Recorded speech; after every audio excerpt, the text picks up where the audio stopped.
പണ്ട് സ്കൂളിൽ പഠിക്കുമ്പോൾ കലോത്സവത്തിന് തുള്ളിയതാരൊക്കെയാന്ന് ചോദിച്ചപ്പോൾ ഗേൾസ് എല്ലാവരും എണീറ്റ് നിന്നേ. സ്കൂളിൻ്റെ അകത്ത് തുള്ളിയതാരൊക്കെയാന്ന് ഒന്നുകൂടെ ഉറപ്പിച്ച് ചോദിച്ചപ്പോൾ ദേ കൂടെ എണീറ്റ് നിന്ന് എല്ലാം ഇരുന്നു. ഞാനും എൻ്റെ കൂട്ടുകാരിയും മാത്രം. അവൾ നൈസായിട്ട് എന്നോട് ചോദിച്ചോടി നമുക്ക് ഇരുന്നാലോ. ഞാനാണേ ചെയ്തെന്ന് പറയാൻ ഗഡ്സില്ലെങ്കിൽ അത് ചെയ്യാൻ നിൽക്കരുതെന്ന് പറഞ്ഞാൽ മാസ് പ്രിൻസിപ്പിൾസിൻ്റെയൊക്കെ ആളായിരുന്നേ. ഇന്നും പ്രിൻസിപ്പിൾസിന് കുറവൊന്നുമില്ല കേട്ടോ. മിസ് പറഞ്ഞു രണ്ട് നൈസായിട്ട് നേരെ പ്രിൻസിപ്പൽ റൂമിലോട്ട് വിട്ടോന്ന് പറഞ്ഞു. അങ്ങനെ ഞങ്ങളവിടെ പോയി ഉച്ച വരെയൊക്കെ നിന്നേ. പ്രിൻസിപ്പളാണെങ്കിൽ കൂടെ ആരൊക്കെ ഉണ്ടായിരുന്നു എന്നുള്ള ചോദ്യം. നമ്മൾ പിന്നെ പ്രിൻസിപ്പിൾസിൻ്റെ ആളാണല്ലോ.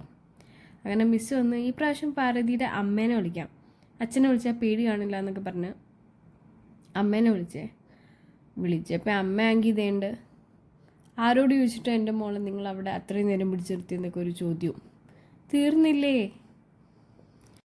അന്ന് ഞാൻ മനസ്സിലാക്കിയ ഒരു കാര്യം എന്താണെന്ന് പറഞ്ഞാൽ, കള്ളം പറയാണ്ടിരുന്നിട്ട് അത് കാരണം എന്തൊക്കെ ഫേസ് ചെയ്യേണ്ടി വന്നാലും രാത്രി വീട്ടിൽ വന്ന് കിടന്നിട്ട് സമാധാനമായിട്ട് ഉറങ്ങാൻ പറ്റും.